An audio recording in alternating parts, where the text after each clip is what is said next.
Does that sound like we're ready, or what? You can talk whenever you're Yeah, ready. mics are live. You're good to go. Okay. So I can go ahead and talk about kind of preface up to the election, and then after that, do you want to just ask a couple questions so I can play off of? Yep. So that way I'm staying on focus and not going off on my own. Mm-hmm. All right. So my name is Chris Wumhoff. 39 years old, from Kalamazoo, Michigan. Most people outside of Kalamazoo would know me as the person that skateboarded into the Enbridge Line 6B on my 35th birthday as a protest. As a little preface to that, I did that 3 years after Kalamazoo River, a river I grew up on, suffered the largest inland oil spill in U.S. history. Despite it being a historic oil spill, being the first of its kind, because it had more chemicals than any other kind of oil spill we've ever had. It was largely kept under the media. And after watching a lot of people get sick, and myself getting sick in 2012 for going in the river after the state said it was safe, I ended up doing that as a protest. And that's kind of set my stage as the last few years in Michigan, with the oil spill and with getting sick. I started getting really involved in politics, highly critical while getting involved in them. I've been on our Kalamazoo's Environmental Concerns Committee for a few years now. I used to be a part of my neighborhood association, and now running for office, which brings me in here. Well, I'm so glad you made it. Yeah. Kalamazoo is the heart of one of our nation's largest problems and crises. It's the root cause of a lot of the crisis that our nation faces on so many different levels. Can you explain to me why Kalamazoo is the heart of the problem? Yeah, Kalamazoo, by location, ends up being a great kind of off spot because it's right in the middle of Detroit and Chicago. Another thing that's with Kalamazoo is, per capita, we have more billionaires than anybody else in the country. Wow, that's interesting. More billionaires. So what kind of billionaires are we talking? Can you tell me who runs Kalamazoo? What two billionaires are there? Can you tell me about those? Yeah, the two most infamous, we'll say, billionaires is William Johnston and William Parfait. Now, William Johnston is the CEO and president of Greenleaf Trust, literally living in Wall Street, New York. He is a Wall Street CEO. Greenleaf had a hand in the infamous 08 financial collapse, and he's married to Rhonda Stryker. Now, Rhonda Stryker and the Stryker family in Kalamazoo have more money than Oprah. Oprah has less money than this family. Wow, okay. So, all right, that's big. So what about the other one? Because this is just one of them. This is just one of them, is the Wall Street CEO. The other guy, and for anybody who's into farming is going to know the infamous company Monsanto, is William Parfait. So William Parfait is also part of the Upjohn Stryker family, this enormously wealthy family. He is also the president and CEO of MPI Research, which means that he grows animals for genetic testing. But his biggest claim to fame is that he's the board of directors of Monsanto, which, if anybody is in the farming industry, knows this is the head and capital of GMO farming, and has really escaped a lot of the pharmaceutical industries as well. Wow. So the billionaires are, okay. So, and what do they control in Kalamazoo? Now they have, we know they're in Kalamazoo, but what exactly are they controlling? Of course, Michigan is a state that knows a lot about privatization. And for most of the part, Kalamazoo is a liberal city. However, another sticking point for William Parfait is that he is also the financial PAC director for Governor Rick Schneider's Political Action Committee, which means he controls his campaign financing. Successfully, on August 21st in Kalamazoo, these two billionaires engineered something called the Foundation for Excellence, which essentially just privatized 33% of our general fund. Nothing like this has ever happened in the country before. So essentially, these two billionaires control the payment for our emergency services, like our policemen and firemen. And more so, when we agreed to do this, it was an investment for our city to raise $500 million in a philanthropic venture by 2019. And this was to restabilize and re-engineer this new line of government philanthropic privatized never before happened function to run our city. It's widely underreported, unfortunately. Yes, And seems to be. yeah, it's, I mean, This is just astounding to me, and I've heard it, most of it before, but every time I hear a little piece of Chris's story, it just blows my mind. And what's going on, like I said, I feel like Kalamazoo is really the heart of the problem, not just for Michigan, but for the nation. The state of Michigan holds 20% of the world's fresh water, and we have the oil company and the pharmaceutical company running everything in Kalamazoo, and they're leaking oil. How many oil spills a day does that company leak, Chris? well, it's How many oil spills a day are we having? there's not a daily count, but the company you're referring to, Enbridge Energy Inc. Another sticking point is that they have this pipeline under the Straits of Mackinac right now that's 64 years old. It's the company that spilt in our city, and if this spills, you're compromising 20% of the world's freshwater supply in a 12-hour spill. To preface wow. that, with our oil spill, it took them 17 hours to realize That there was an even oil was an spill oil before spill they in shut the valve Kalamazoo. off. And now, just I know you already stated this, but I just want to reiterate, Chris was one of the over 300 people that we know of that were directly affected. The water, when that spill was actually impacted, of 300,000 people. We have 30 people that have died that have claimed health effects from the oil spill that have died since. The Kalamazoo oil spill. And I was born in 1987. I graduated high school in 2005. And I'll be honest with you, I had no idea that there was this huge of an oil spill in Kalamazoo. And I feel silly, but I know that it was really underreported. Just like I remember when I found out that the Flint water crisis was going on, and I said, but it's underreported. And they said, no, I'm sick of hearing it. But it is a crisis. It is a... Do we realize what's going on? Those people have been poisoned.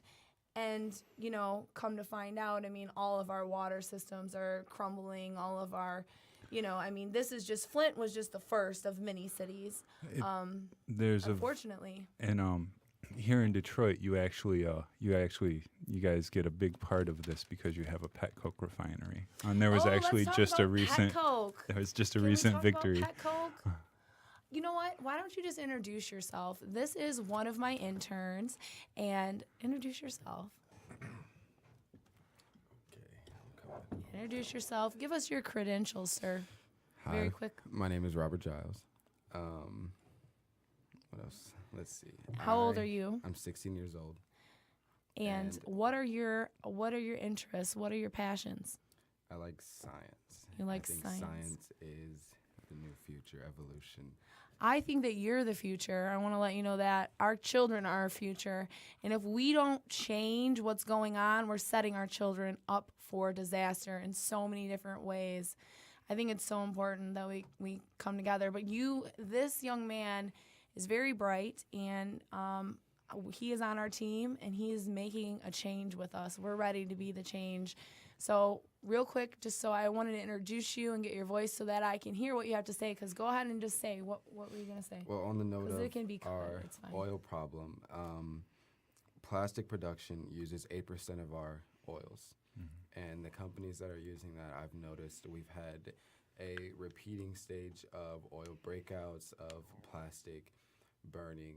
So me and my team back in Arizona have come up with a bioplastic that uses no oil at all. And it's also half the price of what they would pay to produce these plastics that they're making. And so that's killing two birds with one stone. And that's why he's on our team. He's about solutions. you're gonna wind up vanished, dude. So It's gonna like the guy that invented the car that runs on water. You're just gonna disappear. I know, you Just better saying. watch it. That's what I told him. I was like, you better not put too much of your genius out there. A real story from somebody Seriously. who's fought an oil company. Like, you get in the public eye when you fight. When you release, Might have you to go cut that. public and make sure you're He's very only public. 16. Don't mess with him. Yeah, my bad. I mean, We've actually protected ourselves with that. We have a patent, and so it's something that can't be taken away. So that's not a Good worry boy. for us. We've secured ourselves, and so now I can fully say that this is something. And I he's wanna 16 years old, people. 16 years old. Do. Yeah, we started this in a basement. This was our nice. first experiment. Well, I think this is a perfect time to announce, since we were talking about super PACs as well, that the underground green team has assembled and we have formed a super PAC. We support those who stand up for humanitarian solutions. And this is your chance.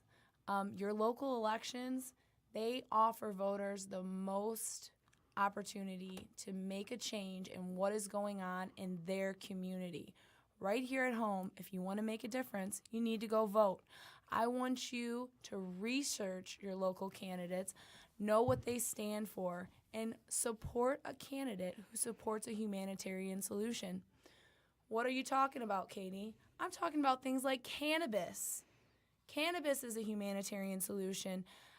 What percentage are we at for the United States that approves that wants recreational cannabis aside from medical cannabis? Because you know what? I'm a medical cannabis patient.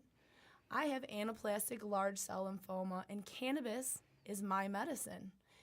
And I am downright angered that they continue to push us and make regulations and loopholes to prosecute my friends and loved ones. And I believe that cannabis and hemp are humanitarian solutions, and we need candidates and people in office that I know everybody realizes it, but we need people in office who are not afraid to be brave. So, I mean, you guys, we have a super PAC for humanitarian solutions. Get on the train. So, Well, I mean, and let's be realistic. I mean, the entire reason why hemp was made illegal in the first place was to protect the cotton industry. yes. Ages ago. We're not a big cotton country anymore. Well, hemp can do so many things, and that's why I think that it's been, cannabis and hemp were outlawed for so long. Now we do have hemp is federally legal. We can import it from other countries. We can also grow it in certain states like Kentucky and Colorado. But hemp has a lot of the same medicinal qualities as cannabis. It just doesn't have any psychoactive effects. Mm-hmm. But hemp can produce anything. We can make cars out of hemp. You can produce fuel out of hemp. You can make clothing out of hemp. Hemp can be made stronger than metal for cars. I believe that Ford, did you guys hear Ford just invested $900 million in Kentucky in a plant that's already there? Why? They're bringing back the hemp car. Bet me. Who wants to bet? My research and development team back in Arizona as well. That's something that's another alternative to Hemp the plant. housing doesn't mold, doesn't anything. It keeps down the CO2. I mean, hemp is a humanitarian solution. Hemp for president, people. Seriously. But cannabis, offers a couple things that maybe hemp doesn't. It's a step your game up kind of thing. But it really is. The majority of the United States believes that it should be legal recreationally, not just medically. And I believe that the government does not have the right to tell you what you can and cannot do with your body in general, but definitely not how you can medicate. We have proven cannabis has medicinal qualities. We have the research. We have everything that we need. Why isn't it rescheduled? Again, coming back to the Kalamazoo thing, as you pointed to, the cotton industry used to be a big reason for why you wanted to look down on this, but it's the pharmaceutical industry that's pushing against it now. Absolutely. Because it's not a pill that they can patent. Can't that they- patent it. Can't patent a plant. You can patent every which way you grow it. Well, I heard Monsanto mentioned earlier, and I believe if anybody has proven you can patent a plant, It's Yeah. Monsanto. Oh, And- okay. Well, And well, some pharmaceutical. There is one main pharmaceutical company that has cannabis patented, not cannabis, but every way that they grow it and every different cannabinoid that's found in it, they have some type of patent on it, and that's how they have Marinol and the other pharmaceutical grade cannabis product. So it keeps everybody else in the industry from making lots of money off of it, but we're really not concerned about that anymore because, you know.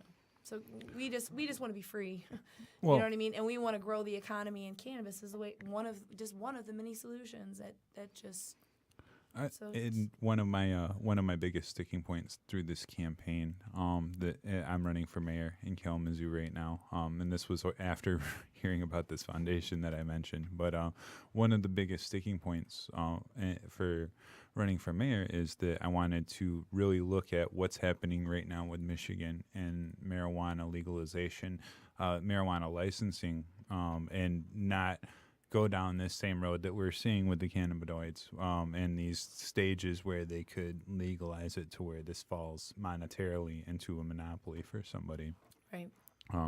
And my hope was on a local level, if I get elected, I want to first look at city ordinance ways that cities can protect themselves against some of the state and some of the federal regulation, and then set themselves up in ways where first you set up local ordinances, but furthermore, you set up local ordinances with ways to protect yourself so that when we have something like a Trump presidency and he randomly changes your access to something like medicinal marijuana, you have a legal recourse to fight and appeal that.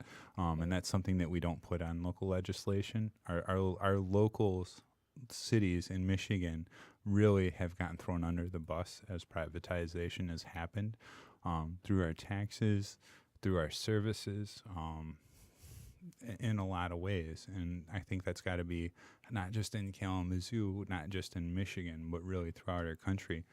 We need to get local legislation that has teeth to it, that the citizens can protect themselves, so they're not just at the mercy of who's coming into president or who wants to argue about this in Congress for the next 8 years.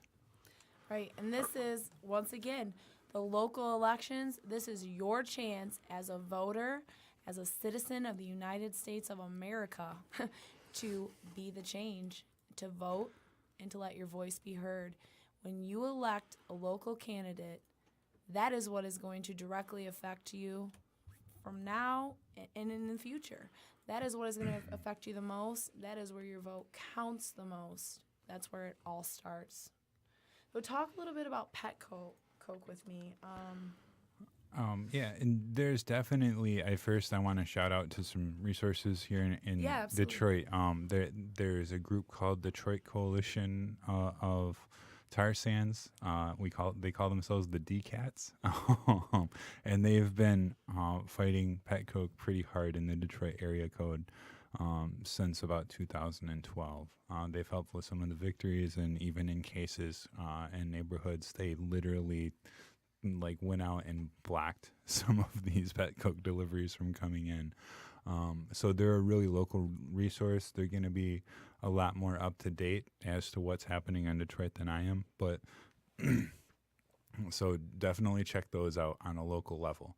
But to understand pet coke is a petroleum-based remnant. So this tar sand spill that happened in Michigan, tar sand is a kind of oil that actually comes out solid. It's not a liquid.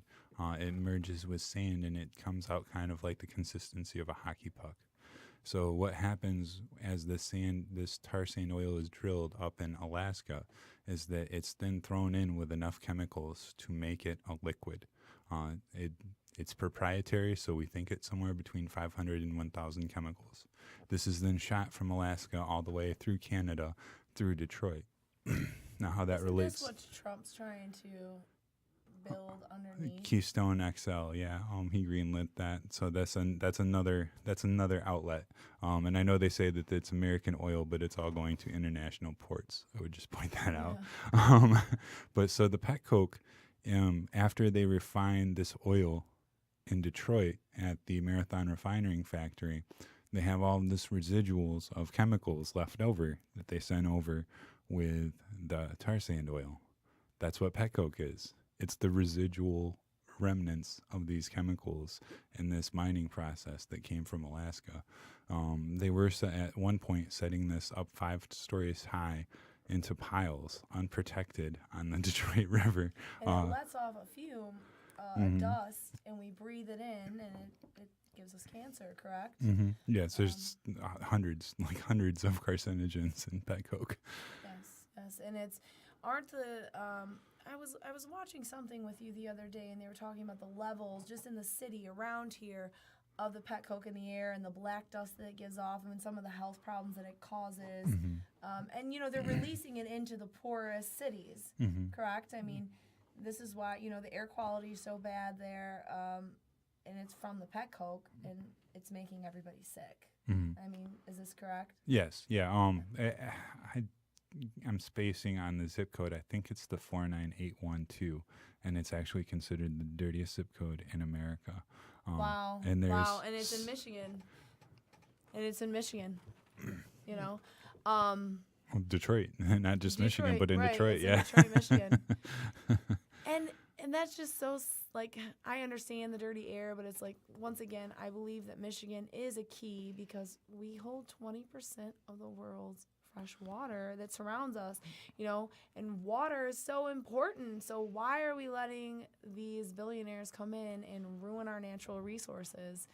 I mean, I just think that we all need to get it together here. Because we're living the first 10 minutes of idiocracy, if you haven't figured that out yet. Yeah, well, okay, that's a good point. Sadly, yeah. I just want people to wake up.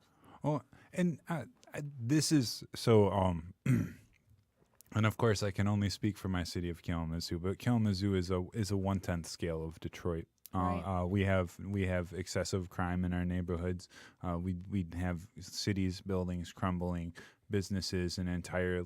I mean, again, microscopic kind of level, so it's not the same scale, but on a micro scale, we also have all of this laid waste property and just abandoned area, and then all the pollution, all the blight, yes, just like in exactly. Detroit, all the blight. I see that as opportunity, though. Well, and you got to be as well. Yeah, I think it's important to understand what kind of opportunity you're looking at, though, because also I think you can see this gentrification part in Detroit where, yes, you can have blight and you can have a neighborhood torn down, but you need to be mindful, or as a society, we need to be more mindful about who gets that property. That's right. Because often it's also the people who are causing the blight in those neighborhoods, and it's become a financial game for them. And there's a lot of, there's a lot of racial parts to that. And it's intentional. I mean, and so we do need to bring the neighborhoods back, but we need to do that by empowering some of the people that have struggled in these neighborhoods before we look to other people to save it. And more solutions too, I think, with the pollution and everything that all that puts off, tearing it down, building it back up, more of a solution. Do you guys know that when you plant hemp in the ground, it cleans the soil and the air? Did you guys know that? Hemp for president. No, hemp to the game. Seriously, though, what if we could take all that, tear the blight down, plant the hemp, clean the soil, and use it for something good? Tell me about some of your solutions, Chris. I want to know about what's going on in Kalamazoo and how you're making a difference, because I know you are in so many different ways that really count, and you give back so much, and I just want people to know about that. Well, so my neighborhood in Kalamazoo, it's called Edison neighborhood. The 11% of the fifth graders in my area have access to heroin or are selling heroin by fifth grade. So it's oh my gosh. It's tense. That hits close to home. That's that is so sad. Like microcosm. I know if there's Detroit, I feel kind of silly coming to Kalamazoo talking about hard problems to Detroit. So I'll acknowledge that again. Still. But the same thing with these access to properties, things like that. We have all this blight around. So one of the things that I've started doing is we have something called Edison Ducks in a Row. So we take these vacant lots and then introduce people that are around them. Kids first, we introduce them to ducks and chickens. And the very basics of farming. Just simply like, hey, this is a chicken. And It lays an egg. Yeah, I was going to say, can you just give us a little bit of an idea of do most of the kids know that an egg comes from a chicken? It's surprising. The biggest surprise is the parents.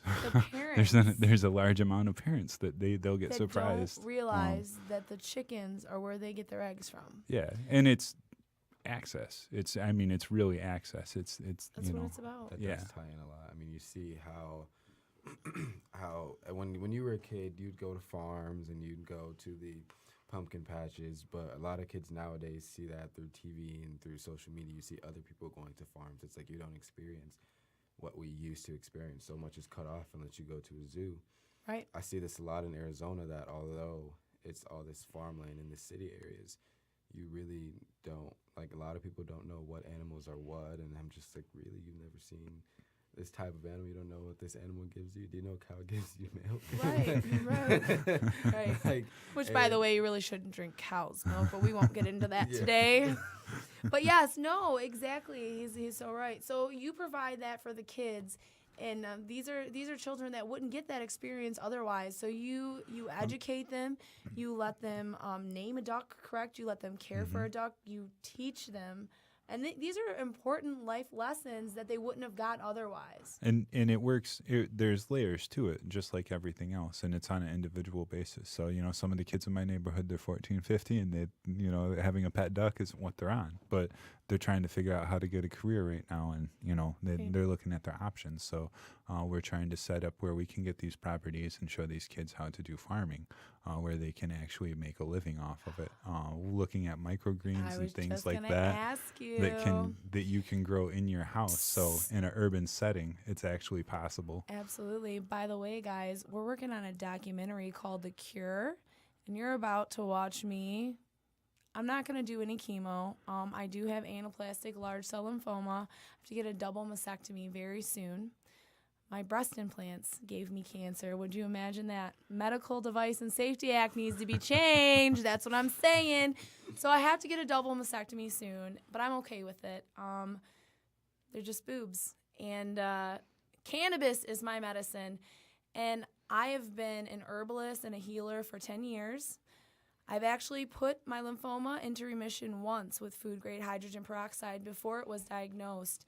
And I'm up for the challenge, and I want to show the world that for everything that could ever go wrong with you, for any disease, for anything that's going to happen to your body to throw it off balance, there is something on this earth to put it back into homeostasis, to allow your body to heal itself. Your body is an amazing vessel that is it just has it can do so many awesome things. And Chris and I are going to be working on some really cool things, and one of them is The Cure. And microgreens are one of the ways that I'm going to be treating myself, and I'm going to be documenting it. And we also are going to be working with animals that are sick. Microgreens, CBD and hemp, cannabis, vegan diet in general. We're going to show you what we can do, but we're working on so many awesome things. So Chris is teaching the kids back to what he was talking about, though. Sorry, like I said, that was a secret leak. The microgreens. Tell us about the microgreens. Give us a little and what we're going to teach the kids to do as far as like basically seed to sale, different in microgreens and the power of microgreens. Give us a little info. And so one of the problems with some of our accessible space is that it's highly polluted. So maybe some of this ground you can't dig into. So we want to show kind of smaller scale farming examples as well. One of these is microgreens. So in microgreens, you can literally just take a tray, take maybe 24 inches by 20 inches. It can be 12 inches by 12 inches. And you just set some basic soil. We're using cocoa coir. You take your plants, and it can be a huge variety of vegetables. We're using kale and radishes right now, and you only grow them for 7 to 10 days. They call them microgreens because you're getting them just in their infancy, between their second leaf and their third leaf. When you do that, that's actually one of the highest concentrations of nutrition that a plant has. Amazing. Like what, 400 times? 2 to 4, it depends on the plant, but you can have 2 to 400 times the nutrients in 7 to 10 days. It's called microgreens, people, right? Yeah. Microgreens. And I'm going to juice them. I'm going to juice them. I'm going to blend them. I'm just going to eat them because that is how you cure yourself of anything that's really wrong with you. And they're That's one of the ways. And they're very popular with restaurants. Now, granted, this is in New York, but there's people in New York that they've committed 1 bedroom in their apartment, and they're pulling in $250,000 a year because they can grow this level of gardening in a room in their apartment. Now, I don't think this is Michigan. Farming is way different than New York. But there's still an opportunity to make entire careers. Absolutely. And hopefully, as we're doing these introductions, as this is becoming career incubation, I'm also tracking with our local school, K College, for a 5-year or a 10-year plan to look at how many local businesses we would need to start in order to start relocalizing our public educational food. Nice. So how do you combat or deal with I know there's been a rash over the course of the past 2 years of local communities, townships, that kind of stuff that are either trying to or have banned urban farming. Like you can't farm in your backyard. You can't have your own chickens. You can't have your own whatever. So, I mean, is Kalamazoo facing any of that? Very much. I actually, on November 9th. Funny you should mention. Yeah, funny you should mention. I'm facing. That's what I'm here for, the good segues. That's what I'm You're good for that. On November 9th, I'm actually facing 3 charges for the ducks, for having this duck program right now. The city actually Remember came and who he's seized them. fighting, guys. 11 years, the same guy has been mayor. He took away consecutive terms, and he's ran by the pharmaceutical and oil companies. And he's the Monsanto guy. He is on public meeting record as saying he will defend the board of Monsanto to the hilt. So it's they're very against urban farming. They'll say that they love it, but they show action very much against it. Well, not only that, but I mean, so I learned not too long ago, just on the Monsanto tip, and this gets into the whole, they've patented their seeds and that kind of stuff. If you've got, let's say that you're a farmer and you've got your field, and across the road is a Monsanto field. If they can go and prove, because what do seeds do? Seeds blow around. They move. That's how nature works. But if Monsanto finds their seeds, their plants in your field, they say you take 'em. They start to either sue you, fine you, tax you, whatever, and essentially force you to start growing Monsanto crops. Yeah, I mean, that's ludicrous, and not song ludicrous, like insane ludicrous. And there's layers for the American farmer, for people that are outside of that area. It's not even just Monsanto. On tractor equipment now, they literally have parts of the engine of their tractor where you violate a corporate proprietary deal if you work on your engine. So there's a lot of levels where the American farmer is getting hit really hard. Now, so coming at it from the IT perspective, we've talked about this on our show quite a few times, where actually that's getting shot down. Is it getting changed? The right to own, or right of ownership. Okay. Because HP was, of all places, was actually a landmark case for this, because it was them and Keurig. Because HP was going after the people that were using replacement toner cartridges that weren't HP. Keurig was going after the third-party cup manufacturers.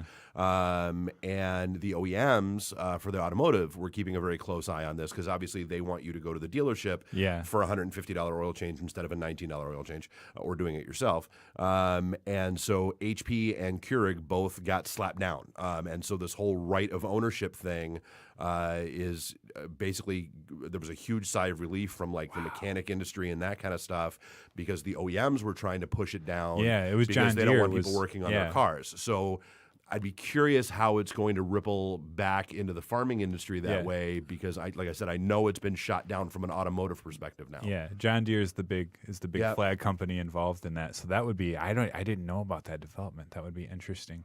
But yeah, so getting back to how we deal with this on a local level. The one of the things that's being looked at in Kalamazoo is a way to restructure our ordinances. The legal ability that most cities have to come and shut you down is to say you have birds or you have farming going on in a residential area, and that's an agriculturally zoned Right. process. So and the reality, we love to hear in politics that this is going to be hard and then you have to figure all these things out. The reality is that you need to not change that the wording hard. on a piece of paper, and that's how you make these things It's possible. that nobody wants solutions. And so you simply in Kalamazoo, we have people that are involved in the city that are looking how to do these hybrid rezoning to allow this. But if you don't have something like that in place in your city, you just go down to your zoning commission. You ask how to get a petition going, or else you go and talk to the zoning commission and say you want to make this change. If they're apprehensive, get a petition, and if you think there's enough people in your city that want to change it, you can change it. Yeah. Otherwise, if you do see that there's some people on your zoning board or somewhere that want to make this change, city commissioners that want to make this change, go and talk to them about sponsoring. And we're doing this 2 days before the Michigan local elections. If we get this out on a Sunday or Monday, if you're hearing this right before the election, ask your politicians, will they support this? Whether it's going to be marijuana legalization or medical marijuana legalization for the licenses, whether it's going to be for urban farming. Ask about the issues that are important to you. You have the next 48 hours in the most accessible time you're going to have with your local politicians to get a yes or no out of them on what they want. Reach out to them. I'd say another thing that that's like a potential push could be the fact that a lot of medical marijuana users are treated as drug users, and if that shouldn't be the case. Well, in my eyes. absolutely. Do you know that I've been turned down by almost every major healthcare facility in Michigan and sent home to die? And somebody in the medical marijuana community that was a doctor listened to me and said, this poor woman has lost, 50 pounds. Her lymph nodes are inflamed. She's sick. And they started to listen. But before that, because I was a medical marijuana patient, they thought I was drug seeking when I started going to all the hospitals, sick, in pain, vomiting. They thought I was drug seeking. And then they would do the drug test. Oh, well, the only thing in the system is cannabis. Well, she's got to be just seeking drugs. It's a very And that's sad. So- That's sad. I think it's what is it? 2 weeks from now, this kicks in. The roadside drug testing. Have you been following my this? Goodness, I Yeah. heard a little bit about that, but I've been so busy that is just gonna. So I it's didn't think pretty, they could do it. Well, so it's pretty weird. Like apparently they have and it's not like just a random. It's not like a checkpoint kind of thing, but if they suspect that you're impaired, they're bringing out these specially trained officers, and I'm not on camera, so you can't see the huge air quotes that I'm mocking them with. Oh my gosh. Who have they bring out, and so the weird thing is though is they're not testing for the presence of say weed, they're testing for the antibodies, the reaction that your body gives after. So the really crappy thing about this is you can, because of what they're testing for, you could have smoked weed a week ago and still test positive on this.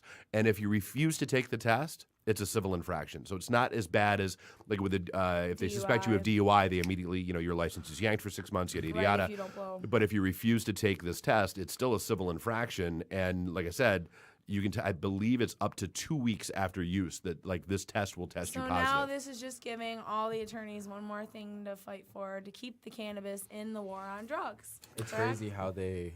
Is that what this is? That's exactly started what that sounds proving. like to me. Well, and so, and you talked about privatization. Love my attorney friends, but come on, Yeah, guys. you talked about privatization.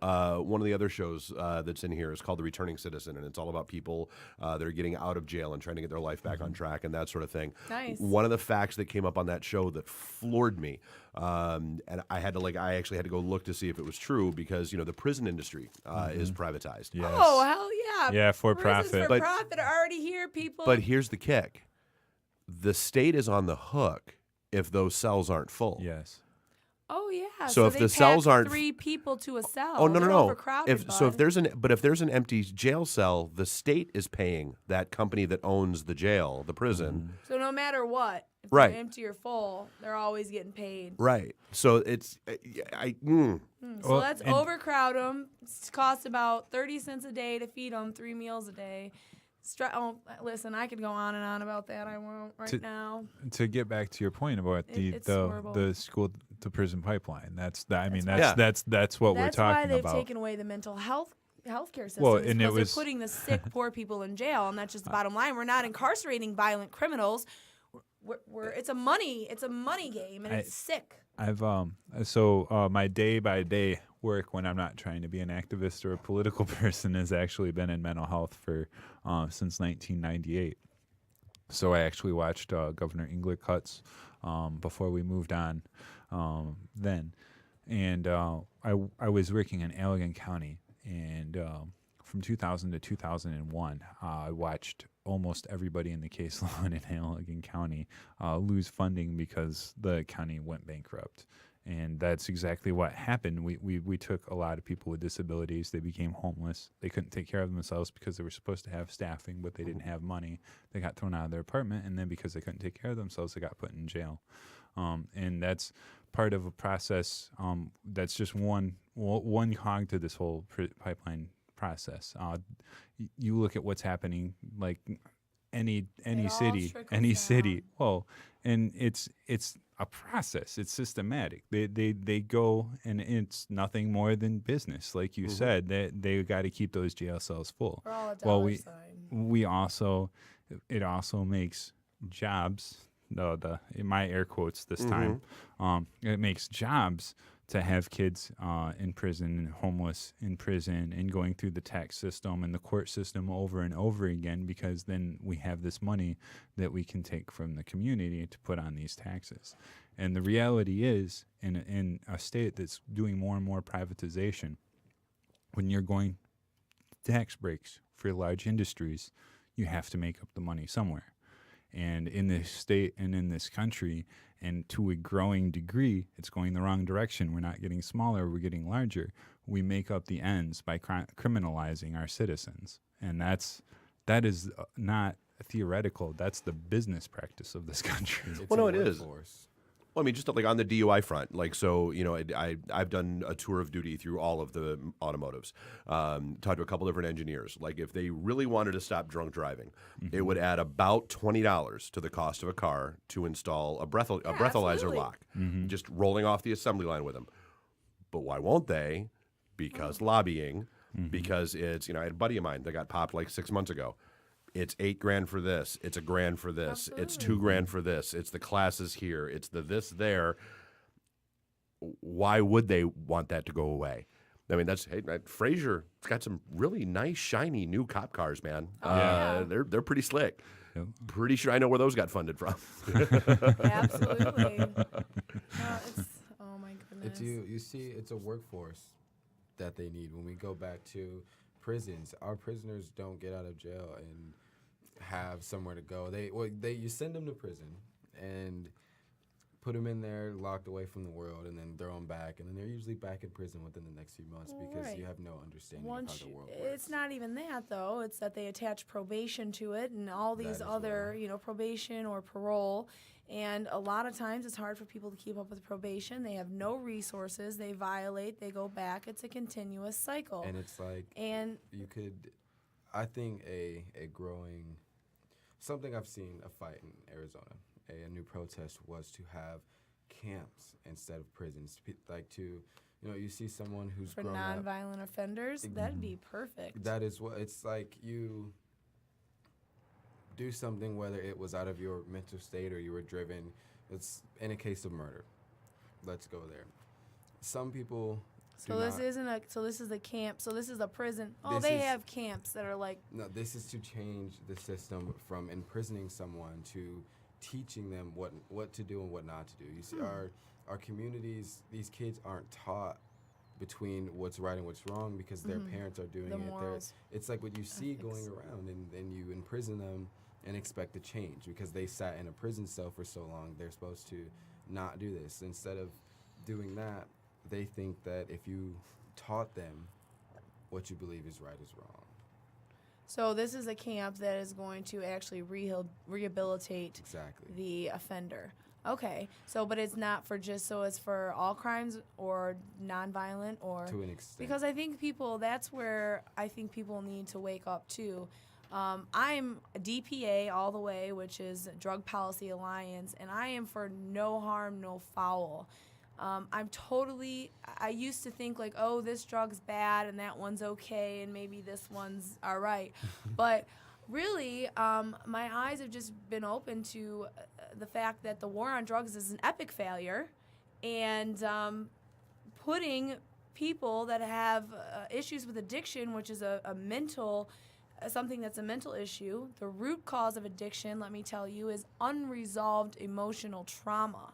You can be addicted to anything, whether it's drugs, food, shopping, or sex, but it's unresolved emotional trauma that you're going to have to, that emotional trauma is going to have to be resolved, and you're going to have to replace the habit that you're making yourself happy with something that's positive and that's beneficial for you and your body. And that's the only way to beat addiction. It's not with 12-step meetings. It's not with jail.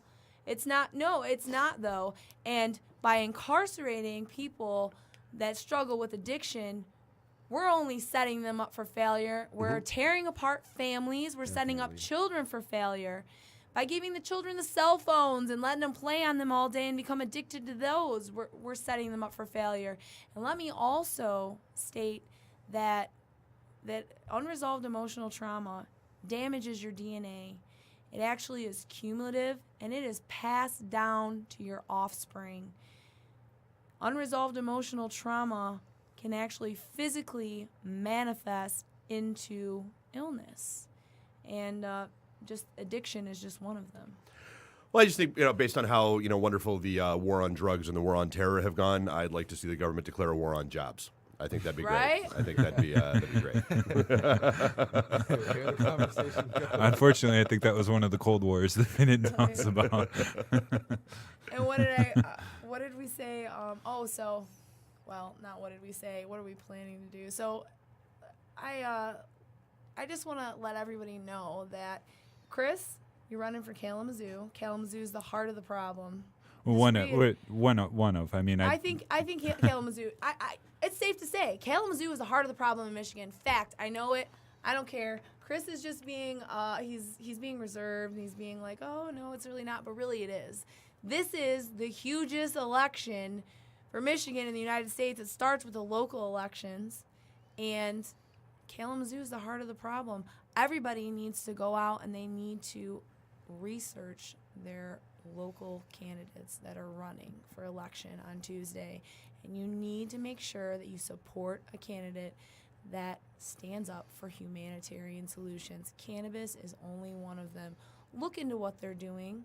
Look into who they're with. Who do they roll with? This is so important. If you're ready to be the change, to make a change, if you're in Kalamazoo, make sure you vote Chris Wamhoff.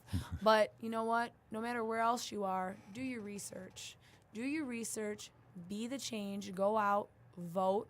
If you are 18 years or older, if you are registered to vote, this is your opportunity to make a difference. If you look around and you do not like what you see, you've got to change it. You have got to stand up and be the change. It only takes one person to make a difference. One person. And the change starts with you. Go ahead, Chris. I really try to live my life kind of modeled after something I heard from somebody, a Detroit legend named Gracie Lee Boggs. She wrote a book called The Next American Revolution and kind of talked about a lot of the things that we're looking at. Her and her husband were GM employees, and they seen the first machines in the late 70s start coming in to replace employees, and they were part of civil rights and just kind of talked about the scope and the changes that they were seeing in Detroit even back then. She passed away, I believe it was 2015 or 2016. It was very recently. but I got to see her in 2013, and she said the most impactful statement I've ever heard somebody say. And she told us at 100 years old that change, that obviously we all know this country needs change, but she said that the route to change is important. And she said no matter who you are, it's the same route, and that change starts in the mirror. And that after change in the mirror starts the change in your room, your house, and then your street and your city. And the further I've gotten into politics, especially the national elections and the Trumps and the Congress and the Senate and the circus that all that is, the truth is, as critically awful as it looks in our national scope right now, to effectively change it, you have to start at your local scope.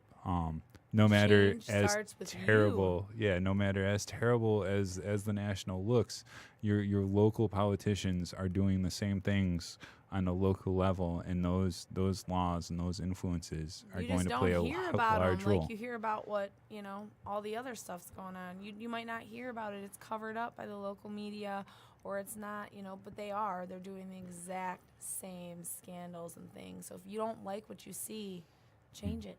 I have a question though, Chris. What's up? Something that me and my group fight for, where my group's name is Oculus. Okay. Eye openers. That's what we see ourselves as. Yeah, I like it. And we run by evolution, not revolution. Okay. What do you think about that? I don't necessarily think that those are different. I think that the situation depends on how they branch out, I guess, how they flower, they blossom. Because I don't think, for instance, the book I referenced, Next American Revolution, revolution from now on isn't going to be Minutemen with guns, and it's not going to be that kind of fight. We live in a different age now. We live in an evolving age. We live in an evolving technology, and that's the game that we have to start playing. Is to get ahead. I mean, you look at all the local entrepreneurs, yourself as an example, that evolution is revolution in the instance of what you're looking at in economics. So in this instance, I mean, I feel like those are very merged words and not differentiated. I like that. Let's support that. Hashtag evolution is revolution. Nice. Yeah. See? I'm learning something new every day. He's a genius, though. Yeah. I like him. Yeah, I dig it, man. I dig it. Yeah. You're gonna do great things. Yeah, I'm excited. Now, is there anything else that you want to mention? We've got about 15 minutes left. If not, then we'll make some run-throughs to direct people to our show in the future. Definitely just to plug it and get it out. You okay? Is Petty okay? I'll go look. Okay, All right. thank you. All right, is she on? Yeah, she's fine. Okay. My daughter's caring for Petty. Well, I don't know. People are listening live too. I think they're doing a live one. Oh. Since it's our first one, you never know who's going to be watching. Like, what the heck is going on there? Petty is my little kitten. Yes. Okay, so yeah, is there anything else that you wanted to make sure that you mentioned? Yeah. I tomorrow night. I'm planning on Monday evening to do a Facebook Live town hall. To get myself an accessibility. Wanted to do a live event. We were talking about doing something for marijuana. What the legislation that you were going to? Did you know? I want to speak about that. That's a huge We're going part. to speak about the legislation that Yes. Chris is going to introduce when he becomes mayor of Kalamazoo. Either way, I want to introduce legislation. He's becoming the new mayor. Yeah, Of Kalamazoo. on the local level, I want to introduce legislation to make Kalamazoo the most welcoming city for these new 5 licensed employment opportunities for marijuana. Right now, our city, like many cities, is taking a state recommendation as how they want to handle it, and I don't want us to handle that. I think this is something that shouldn't be controlled by people who have large pockets. Absolutely. I want this to be accessible to people that are on the street, that are starting a business, and so that's a large catalyst. Safe access is key. I believe everybody should have safe access, and that shouldn't be denied to anybody. And the opportunity to have a business in the medical marijuana industry should not be denied to anybody, small business or a larger business alike. I think that it should be an open market, pretty much. It should be a free market. Yeah, I don't want it to go corporate, but are we really going to be able to stop that? I don't know. But We can I mean, control which corporate, which is absolutely. what the important Well, part is. Absolutely, because that's what's important. I want it to be a local corporate. I don't want Absolutely. Monsanto growing my medicine anymore. Absolutely. And I just think that we shouldn't deny anybody the opportunity to be in that business, no matter how small they are. Mm-hmm. I don't think that's our job. And so, She okay? Okay. So yeah, that just a plug for that. I want to make that accessible. I want an opportunity for any of the citizens in Kalamazoo to get a chance to talk about the legislation. If you're not in Kalamazoo, but you want to hear kind of the ideas and how we look at that, so you can look at it for your city. Absolutely. If you're not It's in an opportunity. Kalamazoo, you still absolutely. If you are not in Kalamazoo, I still want you to take a look at Chris's Facebook Live. Hopefully, I'll be doing one too. But you can. Where can we tell people to follow? Be able to look at your Facebook Live on Chris Wemhoff for Kalamazoo. For just one is just Facebook Chris Wamhoff, Well, spelled spell it for 'em. WAH as in horse, M as in Mary, H as in horse, O F as in Frank, F as in Frank. If you're in West Michigan and you're saying the Christmas tree people, yes, the Christmas tree people. We've been farming for a long time. So say your name one more time. Wamhoff, Chris Wamhoff, or else. Facebook is at Chris Wamhoff. Yep. Yeah, or you can look at for Chris for Kalamazoo, which is my political page, but is Chris for Kalamazoo. yes, yeah, ChrisForKalamazoo.com. yes, and Chris also for on, Kalamazoo.com. with the number 4, not FOR, but the number 4, so that we could look at number you. 4 Kalamazoo.com. Chris, the number 4 Kalamazoo.com. Did I say it right? Yep, absolutely. Okay. And just the last part, and if you're listening to any of this broadcast and you're hearing this and you're from Detroit or one of these places that have an emergency manager, and you know somebody in Kalamazoo that's hearing this Foundation for Excellence, let them know what an emergency manager is, because my community is being told that this is going to be a great thing, that we're privatizing everything, and sometimes people. So and that's not the case. it's- They're being lied to, unfortunately, fed some BS. Really quick, too, before we run out of time, why don't you tell me, did we talk anything about what's going on with the education system, how they just totally cut funding in Kalamazoo? That's a big one that this is going on and people don't even realize it. It's not just in Kalamazoo, though. It's happening in other places. They're taking away funding, and we really need to pay attention to this. You know, you want your kids to get quality education. Well, we got to take care of our teachers, and we can't keep cutting funding, that's for sure. And the state level, I'm going to actually kind of skip Kalamazoo on this. The state level, Michigan needs to look at the fact that we just disbanded the State Board of Education Oh my last gosh, week. the state level. It wasn't just Kalamazoo, Yeah. Katie. It was the state. The We state of disbanded the State Michigan Board just of did Education. what? Yeah, we disbanded the if State Board I- of Education The last week. state of Michigan disbanded the State Board of Education. Our children are our future. I mean, wake up. I don't know what else to say. Yeah. I didn't know what to think when I read it. I thought it was a joke. That's I don't know if I don't know. Like, I want to cry. I want to yell. That just infuriates me. I don't even know if I said that word right, but you know what I meant. Gosh. Okay. That's a common problem that my team up here, Oculus, that's what we've been heading towards. Hold on though. We only have a couple more minutes. I just want to. What does that mean, Chris? They disbanded the State Board of Education. What does that mean for our kids? They don't get what's going to happen? What does that mean? What are the repercussions of that? What, as what you can see over the last 10 years is that Michigan is leading the nation, but as a nation, we're heading into more privatized schools, which means profitized schools, which means that as long as they hit a quota, everybody's going to get the same amount. It's not going to be about a value for the kids. So it's going to be privatized monetary. public school systems. So essentially, the focus goes from the kid to the money. That's the important part to understand with what happens when you go to for-profit. Michigan is leading the country in these steps that we're taking. As we see all these for-profit charter schools, our education national head DeVos. So we're killing public education to push them all towards the charter schools, which is the privatization in the school system. Yes, and there's there's different kinds of charter schools, so you can't attack them all. You have to look at them on a level. The charter school model, just privatized schools. We're taking out the public school system so we can give people free private schools that we're just, we're just our poor kids. It becomes profit. Yeah. Once again, our children are our future, and I don't know where you guys think we're going to be in a couple years if we don't stand up and make a change. And the State Board of Education, what to understand about that is that was the standard. We just got rid of the standard to make sure this is the level of education that these kids are going to have. So that's what we just lost last week, was that state oversight of this is what we expect for our kids to be able to graduate with. So can we get that back? There's a way to get all of it back, and it starts solutions. Yep. It starts with you. Yep. It starts on an individual level. We need a lot of people on an individual level finding the things that are passionate, like you talked about, evolve.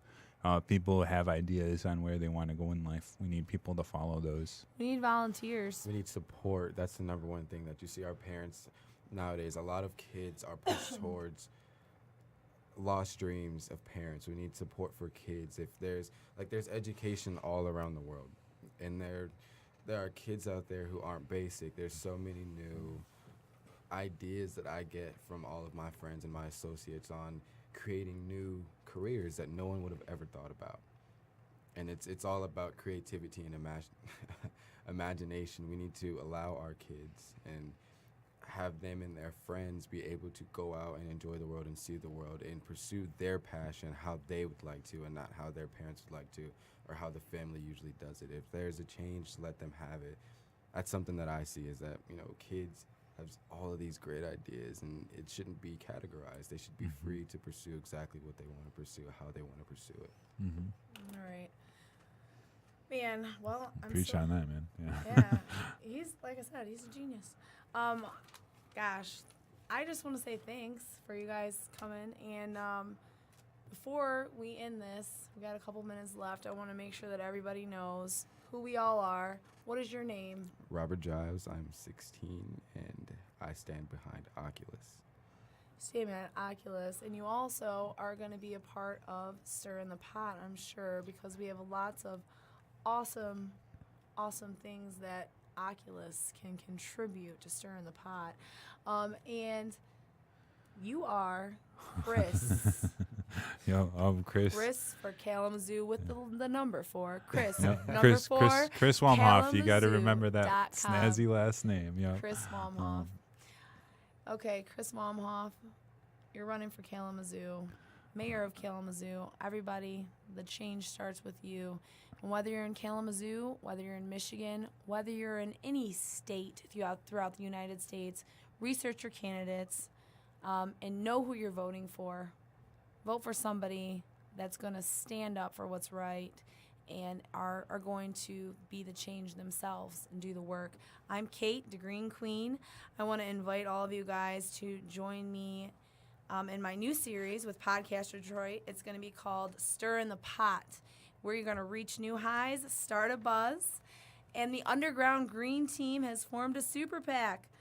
We support those who stand for humanitarian solutions. You can go to www.dare2beaware.com. That's dare2beaware.com. And you can find out more information, links to the new show, and just what we're about. If you want to make a difference, contribute, volunteer, I highly encourage it. Thanks for listening. Podcast Detroit. You guys are awesome. Thank you. Amazing space. Yeah, thank you. We have our moments. Hey, I think you're pretty cool so far. Me too. What were you Looking trying forward. to say? I just wanted to get that bit in, so I think you got like 1 minute left. Back to the kids. This is what Oculus is about. Is Okay, yeah, tell us. Yeah. what? Let's see. What keywords were we talking about? I'm sorry.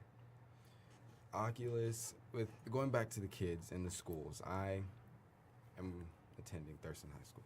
I'm also working with my principal, all of the counselors, to partner my organization with their school. This is going to allow me to personally invest with all of the fundraisers we will have And what is it going? What is the key of what you're doing to with change the curriculum every single year. So as our education grows, Nice. the curriculum will be changed. The kids will have access to new books, new technology.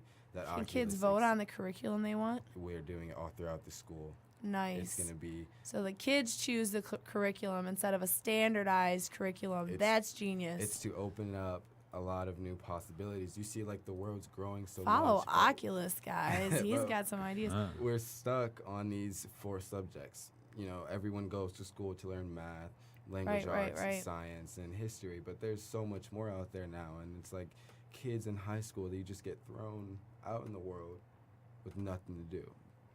And, you know, your career isn't supported, so that's what we're all about. All right. Is Rock making on. it- giving the kids a voice. That's awesome. Yeah. You know what? Everybody needs a voice, man. That's sweet. That's sweet. So if you're under 18, you need to check up with Oculus, that's for sure. And if you're over 18, you better get out there and vote to use your voice.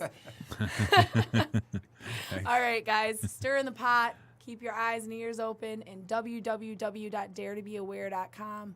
You can also find links to Stir in the Pot. Take care. Thanks. Thanks for listening. Okay. Well, that was our time. I